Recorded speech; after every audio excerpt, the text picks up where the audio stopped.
La question que personne n'ose poser sur le don d'organes. Bonjour, je suis le Dr K. Paul Stoller. La transplantation d'organes est l'une des plus grandes réussites de la médecine. Elle sauve des vies, chaque jour. Mais elle dépend de quelque chose de bien plus fragile que la technologie. Elle dépend de la confiance. Parce que, avant qu'un organe ne puisse être donné, une décision doit être prise. Une décision finale. Qu'une personne n'est plus en vie. Alors voici la question que personne n'est à l'aise de poser. Qui prend cette décision? Et à quel point sont-ils indépendants? En médecine moderne, il existe des garde-fous. Les médecins qui déclarent la mort cérébrale ne font pas partie de l'équipe de transplantation. Les protocoles sont stricts. Les critères sont standardisés. En théorie, le système est conçu pour protéger le patient en premier lieu. Mais c'est là que le malaise commence. Même si les individus agissent avec intégrité, ils opèrent toujours au sein des mêmes institutions, les mêmes hôpitaux, les mêmes systèmes qui bénéficient de transplantations réussies. Et quand la vie, la mort et la valeur se croisent, même la perception d'une influence compte. Parce que la confiance ne se construit pas seulement sur ce qui est vrai, elle se construit sur ce que les gens croient être incontestable. Si les familles commencent à se demander même un instant si chaque décision a été prise uniquement pour le patient, cette confiance se brise. Alors à quoi ressemblerait une véritable indépendance?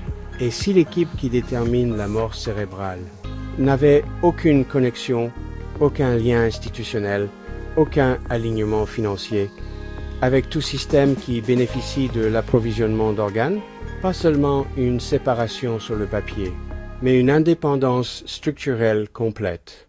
Bien sûr, la médecine est complexe. Les décisions doivent être prises en temps voulu. Les systèmes doivent fonctionner. Des vies attendent. Mais la question demeure, l'efficacité devrait-elle jamais se faire au détriment de la confiance absolue? Le don d'organes est l'un des actes les plus profonds de générosité humaine. Mais cette générosité dépend de quelque chose de sacré, la certitude que la décision de la mort a été prise sans influence, parce que, en fin de compte, il ne s'agit pas seulement de sauver des vies, il s'agit de s'assurer que nous ne perdons jamais confiance dans la façon dont la vie se termine. Quoi qu'il en soit, il y a une autre dimension à cette conversation, une dimension qui rend la question de l'indépendance encore plus importante. Dans certains pays comme le Canada, l'aide médicale à mourir AMM est légale et réglementée.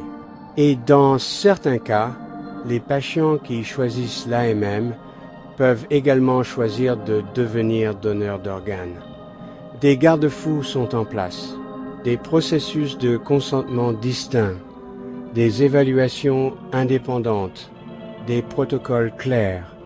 Mais lorsque ces systèmes existent côte à côte, cela soulève une question éthique plus profonde.